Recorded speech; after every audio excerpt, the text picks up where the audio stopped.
Oke guys, welcome back to Crypto Indonesia bersama gue Toshi, di mana kita akan membahas segala sesuatu yang berhubungan dengan cryptocurrencies dan blockchain.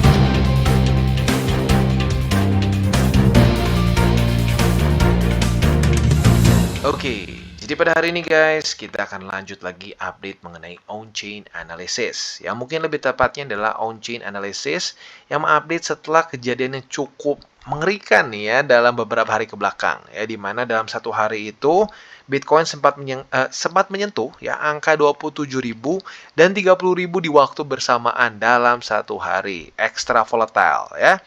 Nah, secara fundamentalnya kita tahu itu karena ada desas-desus Mt. Gox, ya, di mana katanya salah satu wallet yang menaruh Bitcoin Mt. Gox itu mulai ada pergerakan. Nah, mulai banyak yang berspekulasi untuk menjual BTC mereka. Di waktu bersamaan juga, ya tentunya kita akan lihat juga secara on-chain-nya. Apa sih yang terjadi saat drop tersebut, ya. Nah, tetapi seperti biasa sebelum kita mulai, ya, kita akan disclaimer dulu bahwa semua konten dari Toshi Crypto Indonesia ini bukanlah financial advice. Ini semua bentuknya adalah edukasi dan untuk menjadi ekstra ilmu saja gitu ya. Nah, sebelum kita mulai seperti biasa gua akan coba menjelaskan dulu dengan simple ya, sesimpel mungkin dan secepat mungkin mengenai apa itu on-chain analysis. Karena nggak semua orang tahu ya, karena kebanyakan orang-orang tahunya mungkin setengah-setengah gitu misalnya. Jadi gua akan coba sesimpel mungkin menjelaskan apa itu on-chain analysis. Jadi on-chain analysis ini adalah suatu analisa yang khas dan spesifik untuk di dunia cryptocurrency ya. Nah, karena ini adalah suatu analisa mengenai data blockchain ya, maka dari itu on-chain analysis. Nah, kalau kita lihat di sini tentunya ya blockchain itu mengumpulkan data transaksi dan tentunya juga smart contracts ya. Jadi kalau untuk Bitcoin sendiri dulu lebih ke transaksi, tapi untuk Ethereum, Solana, dan lain-lain itu ujung-ujungnya untuk smart contracts transaction juga lah. Jadi ya bukan cuma transaksi pengiriman koin atau token saja gitu ya. Nah, tetapi apa yang membuat dia unik? Karena sistem sebenarnya blockchain ini adalah suatu ledger ya. Ledger yang sebenarnya technically speaking secara struktur sama saja seperti ledger yang dipakai oleh perbankan. Tetapi perbedaannya itu cara mensecurekannya ya. Untuk perbankan mereka menggunakan satu server yang centralized. Maka dari itu kalau servernya kejebol, ya sudah datanya jebol semua dan bisa kasarnya ke hack lah ya. Nah, untuk blockchain mereka itu menggunakan sistem yang terdecentralized. Di mana untuk menghack itu kesannya mereka harus bisa 51% dari computing power satu blockchain tertentu itu harus compromise untuk datanya bisa dijebol gitu, which is for now ya untuk blockchain Bitcoin minimal ya, buat yang lain gue nggak berani ngomong, tapi untuk Bitcoin sampai sekarang belum ada satupun komputer yang kuat untuk menjebol blockchain Bitcoin gitu ya. Nah, maka dari itu datanya jadi unik untuk kita pelajari. Dan selain dari itu juga sifat dari blockchain ini adalah immutable ya. Nah, immutable itu apa? Sekali sudah terjadi transaksinya tidak bisa diganggu gugat, sama seperti transaksi pertama yang terjadi di Bitcoin Network yaitu antara wallet dari Satoshi Nakamoto dengan wallet Halfini, salah satu tim developer dari Bitcoin di awal-awal yang sekarang sayangnya sudah meninggal ya. Nah, itu akan tetap menjadi transaksi pertama di Bitcoin Network sampai kapanpun, tidak bisa diganggu gugat. Nah, perbedaannya dengan yang sistem ledger centralized ya, itu bisa diganti ya. Kalau lu sering lihat misalkan di perbankan ada misalkan koreksi. Nah, kalau di Bitcoin Network atau blockchain in general tidak ada namanya koreksi. Kalau sampai lu mau mengubah, lu harus membuat hard fork sama seperti yang dilakukan oleh Ethereum gitu ya. Jadi itu dia makanya kenapa datanya itu jadi lebih valid dibandingkan dengan ledger yang bisa diganti dengan satu pihak gitu ya. Nah, sekarang pertanyaannya ini apa bang? Ya, kenapa bisa ada visualisasi seperti ini? Seperti yang kita tahu, blockchain itu simpelnya sebenarnya adalah kumpulan dari transaksi. Transaksi antar wallet ataupun transaksi smart contracts. Ya. Dulu sih lebih ke transaksi antar wallet saja. Tapi sekarang juga dengan smart contract yang semakin canggih, itu pun masuk ke semua ke blockchain. Dan itu tidak bisa diganggu gugat. Ya. Nah, kalau kita lihat satu persatu, tentunya manusia normal tidak akan bisa melihat pattern, ya, karena terlalu random, terlalu banyak transaksi terjadi di waktu bersamaan. Maka dari itu, ya ini gue sebutnya UI lah, ya kayak user interface buat kita. Ada macam-macam, ada CryptoQuant, ada Glassnode, dan banyak lagi. Intinya mereka ini membantu kita menjadi visual aid, ya, di mana kita bisa melihat, oh terjadi ini di dalam market, ya. Nah, tetapi sebelum kita mulai seperti biasa, gue akan ingatkan sekali lagi, ini bukan pengganti technical analysis, ya. Ini benar nggak Bang, kita bisa lihat data dari para bandar? Benar, ini bisa kita ngelihat jutaan US dollars bahkan sampai ratusan juta US dollars dikirim dari satu wallet ke wallet lain. Benar. Tetapi justru itu membuktikan bahwa para bandar itu nggak selalu benar. Ya, ini ada satu mitos yang gue pengen coba debunk ya, bahwa bandar selalu menang ya. Nah, itu jadi satu mitos yang sering kali terjadi di dunia finansial. Padahal faktanya ya, bandar itu nggak selalu menang ya. Ya, kita ambil contoh aja, bandar terbesar itu siapa sih? Ya, perbankan salah satunya. Karena mereka ya nge-store banyak banget duit. 2008 kita lihat berapa banyak perbankan yang nyaris mati ya. Nah, jadi lagi-lagi ya, justru on-chain ini menunjukkan bahwa bandar itu nggak selalu benar. Kadang-kadang dia TP di resisten yang salah dan dia akumulasi di support yang salah gitu. Jadi sekali lagi penekanan gue adalah on-chain analysis ini bukan pengganti TA atau pengganti fundamental, tapi ini adalah suplemen ya, tambahan lagi agar kita bisa memutuskan alokasi di aset yang tepat dan di waktu yang lebih tepat lagi gitu ya. Nah, seperti biasa kita akan buka on-chain analysis kita dengan data Bitcoin Exchange Net Flow. Kenapa net flow? Simple, net flow ini adalah selisih antara inflow dengan outflow. Kalau lu cuma baca outflow doang atau info doang, itu data yang tidak komplit ya. Maka dari itu gue sarankan langsung aja lihat net flow, karena net flow ini langsung selisih. Jadi lu bisa tahu di hari itu apa yang lebih banyak terjadi gitu ya. Nah, kalau kita di sini untuk spot exchange, high value mengindikasikan increasing selling pressure ya. Nah, jadi kalau kita bisa di sini akan ada dua bar ya, dua jenis bar. Ada bar hijau dengan bar merah ya. Biasanya bar hijau ini kita konotasinya selalu dengan hal yang bullish ya. Nah, tetapi di sini kebalik, karena bar hijau ini menunjukkan inflow, berapa banyak Bitcoin yang dikirimkan ke exchanger ya. Nah, pertanyaan gue satu, kalau lu punya hardware wallet ya, seperti Ledger, Trezor, apalagi banyak lah ya. Nah, kalau lu mengirimkan BTC lu ke exchanger, kemungkinan besar mau ngapain? Kemungkinan besar ingin menjual, ya kan? Nah, maka dari itu apabila inflow besar seperti ini kita sebut sebagai possible selling. Kalau kebalikannya outflow berarti apa? Possible, ya disebutnya apa? Mungkinnya possible buying ya. Karena kenapa? Kalau lu misalkan, lu mau naruh BTC lu dalam jangka panjang, apa yang lu akan lakukan? Kemungkinan besar yang akan kita lakukan adalah membeli BTC kita di exchanger dan menaruhnya di hardware wallet. Artinya BTC-nya keluar dari exchanger ke hardware wallet atau ke hot wallet ya. Maka dari itu ini menunjukkan possible buying ya. Ini selling pressure, ini buying pressure gitu ya. Nah, kalau kita lihat dalam beberapa hari terakhir ini adalah data tentunya untuk exchange net flow adalah data bandar dan data retailers ya. Nah, kalau kita di sini ternyata ya cukup banyak inflow ya. Dari tanggal 24 sampai sekarang tanggal 28 ya, ini malah banyaknya terjadi inflow. Di sini inflow 2.700 Bitcoin, 883, 3.000-an, lalu ada 2.300 dan sekarang di 1.800-an. Artinya dari kacamata para retailers dan bandar, mereka malah banyak melakukan possible selling di sini ya. Nah, tetapi price action-nya malah naik ke atas ya. Apa yang terjadi?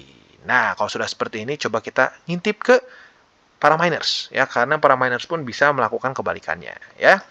Nah, datanya apa? Sama-sama net flow, perbedaannya adalah miner net flow ya. Jadi nggak data dari exchanger, tapi ini adalah exchanger dengan miner begitu ya. Kasarnya gini, ini data para retailers dan bandar, ini data para miner gitu ya. Kita lihat kurang lebih dalam beberapa hari terakhir ini dia malah lebih banyak outflow ya, terutama pada tanggal 21 April saat Bitcoin mencapai di angka 27.200-an. Nah, jadi nih pertanyaannya, waktu Bitcoin drop sampai ke angka 27.000 apa yang terjadi? Ya, ini kan dari 30 nih, drop ke angka 27.000, ternyata para miner malah banyak melakukan akumulasi di sini ya. Terjadi outflow besar sebesar 5.694 BTC di sini ya. Lalu untuk besoknya bisa dibilang ya nggak terlalu banyak terjadi outflow, tapi not bad ya.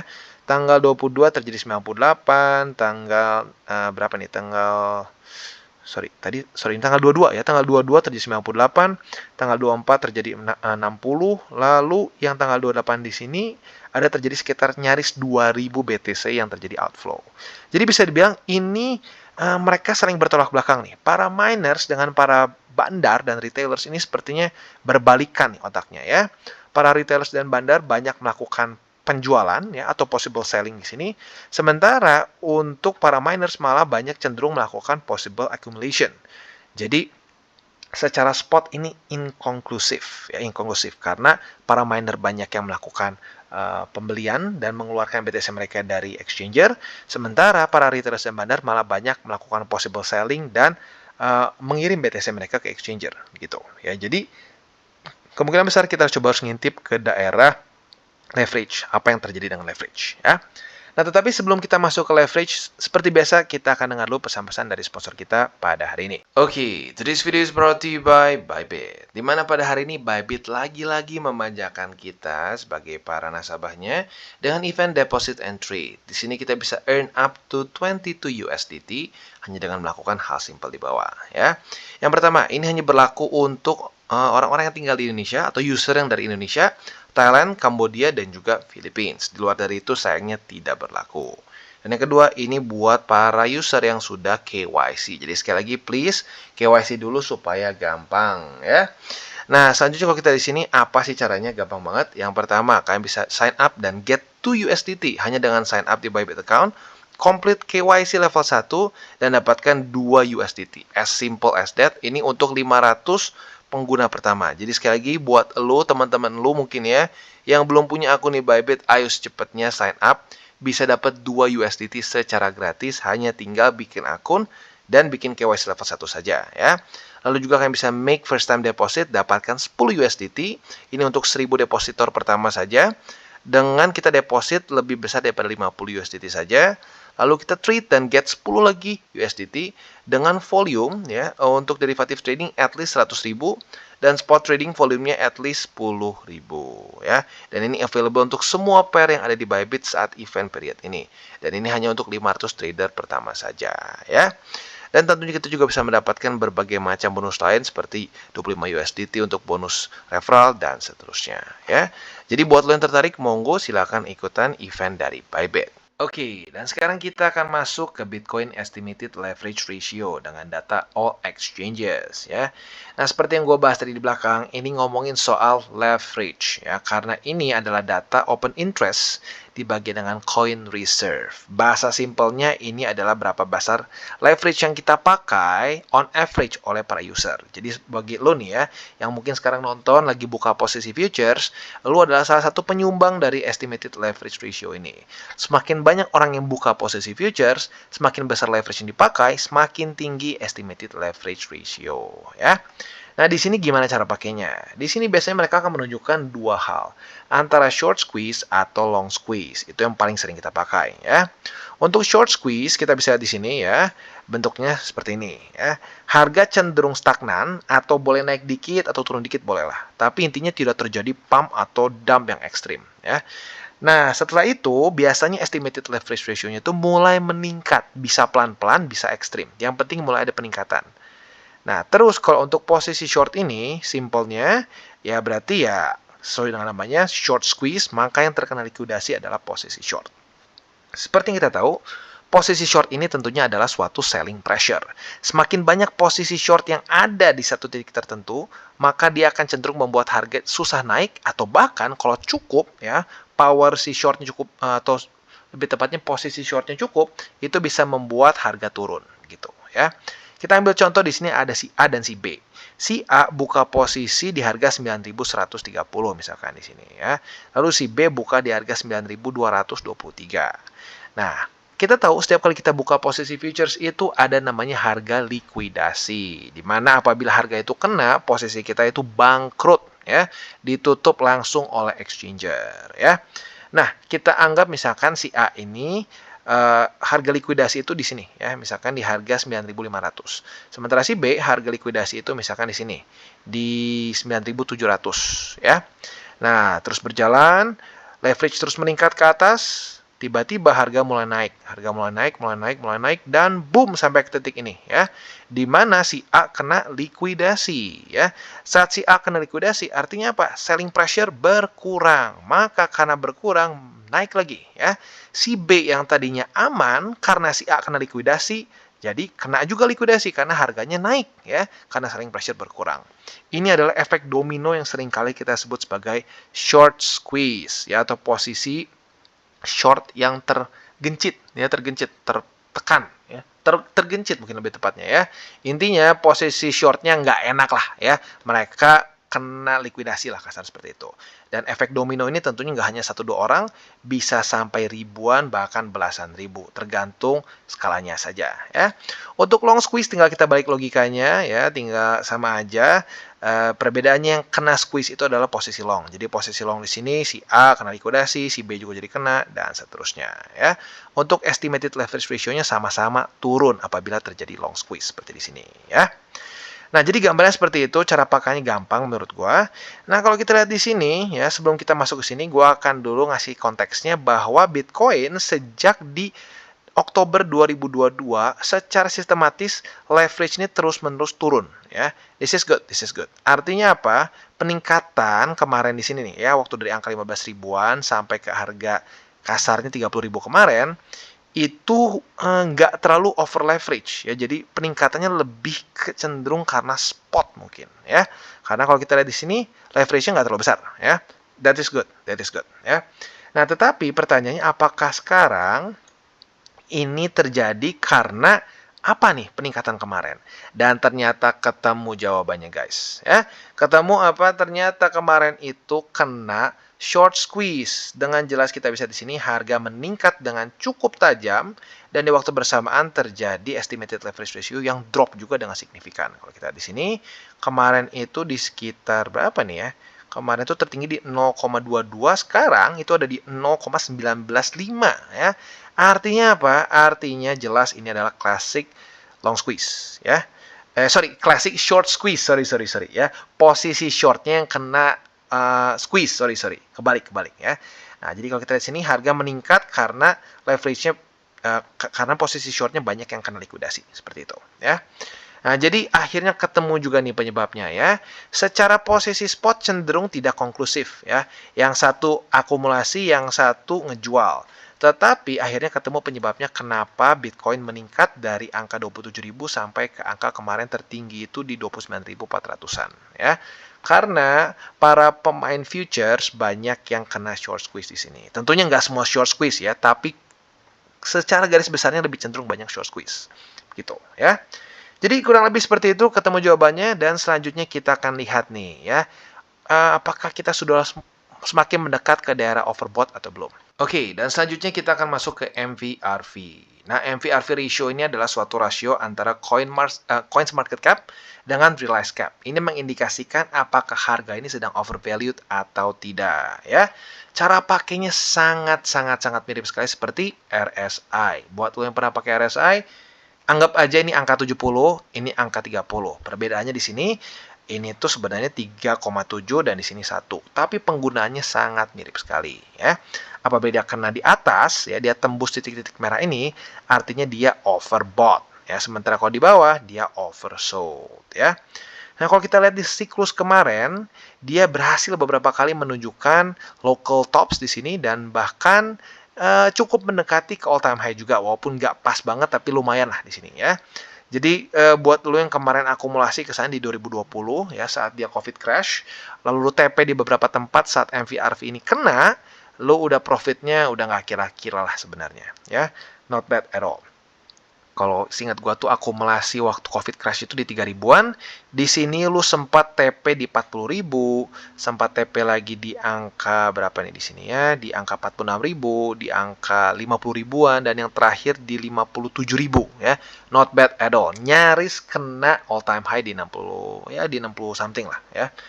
Jadi secara siklus lalu ini performanya sangat bagus.